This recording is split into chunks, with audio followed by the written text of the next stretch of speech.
too heavily armed. Yeah, well, I mean, I don't know. I still think that we have a shot at something. What's going to happen to the arms industry when we realize we're all one? That's going to fuck up a lot of people. Bill Hicks. Yay, Bill Hicks. That's right. What is going to happen to the arms industry? Don't you want to kill your neighbor? No, I don't want to kill my neighbor. Why not? You said you're a poof. Oh. Well, if it comes down to it, that's why God gave us fists and feet. So, that way, you just pummel them and that's it. You go home, you're both alive. He learns a lesson and that's that. Or you learn a lesson on maybe you should shut up. Yeah. But you both live to see another day. Yeah, you're talking about animal experiments earlier, and I have all these wicked news articles here that we're going to cover in just a few hours. It's just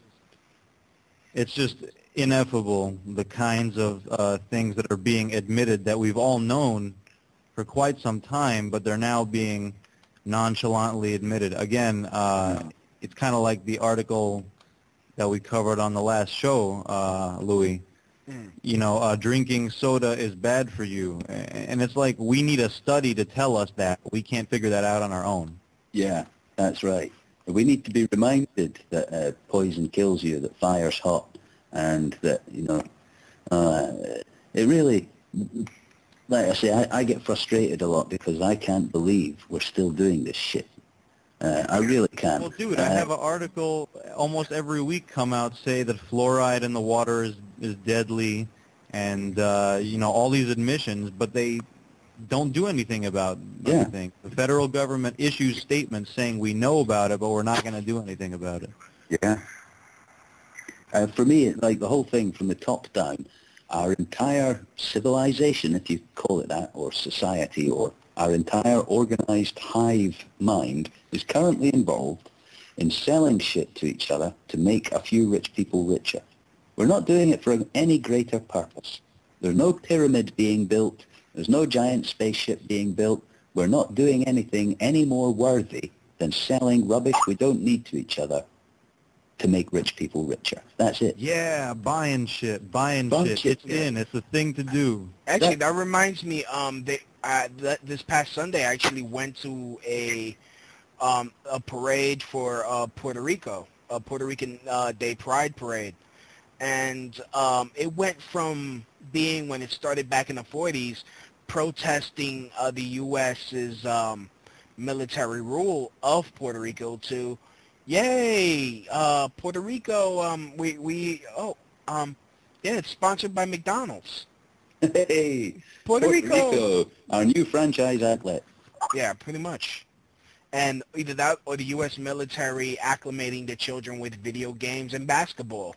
Actually, I took pictures. I actually said, "Oh yeah, I'm a big fan of the Army. Can I take a picture with you, next to the controller and the LCD screen with the kids playing the video games?" Sure, thanks. Oh wow, this is in the new H3 Hummer. Wow, you mean if I join the Army, I get to drive this? Oh, everyone in the Army has this. Yeah. I never felt so patriotic when they showed me the guns I was going to get to play with. Yeah, right. I'm sure that swells the chest of many a young man. I mean, it's like, brown people killing other brown people. Yeah, I get it. That's pretty much what it comes down to. It is. And I'm sure there are people profiting from every evil that is done on earth. Not that I believe in evil. I'm more of a believer in things you like and things you don't like. And I think we could all agree that it's not very nice killing each other or fucking each other over for a buck. Can't we just agree that and move on to a nicer way of doing things? Wouldn't that be good? Yes, it would be. So, I've got about 10 minutes left, and then I'm going to have to split. Pleasure speaking with you, by the way. You too, Clint. And Louis, what do you? Is this what you do with your evenings? Is this how you fill your time? Then I take it you've got quite a busy schedule of radio shows and so. Well, I mean, this is this weekend will be the last weekend we do the shows. We're changing the time to Tuesdays, Thursdays. because they're more listeners since it is summertime here. So it's... And are you in New York? You were saying you were a member of the New York Truth Movement. Do you actually live in New York? Yes, I am, New York City, Brooklyn boy. So wow. I live right across the river in Jersey City. That must be incredible. I tell you, I live in quite a built-up area, but... And we both witnessed the 9/11 attacks firsthand. Yeah. That Front would have row been seats something. in Yeah. my case, on the waterfront there. That messed up my day completely. What did you... Don't you mean your life?